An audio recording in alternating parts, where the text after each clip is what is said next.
Miss Catherine ঝিম ধরে বসে বেশ কিছুক্ষণ মাহেজাবিনকে দেখার পর এক টুকরো ক্লান্ত হাসি হেসে বললেন, I wanna be afraid of you Mahejabin. Mahejabin চোখ দুটো বুজে ম্লান হাসে। কেন? এই সৌন্দর্য স্নিগ্ধতার আড়ালে এমন ভয়াবহ নিষ্ঠুরতার জায়গা দিয়েছ? এটা তো নীতি বিরুদ্ধ। সৌন্দর্য নারীর উপর মানুষ আস্থা হারাবে যে।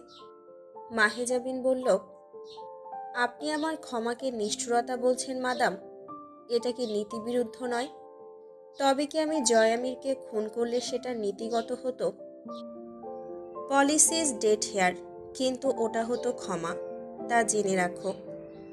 মাহিজাবিন আরেকটু অবাক হবার মতো করে বলে, এটা তো অধর্ম মাদাম।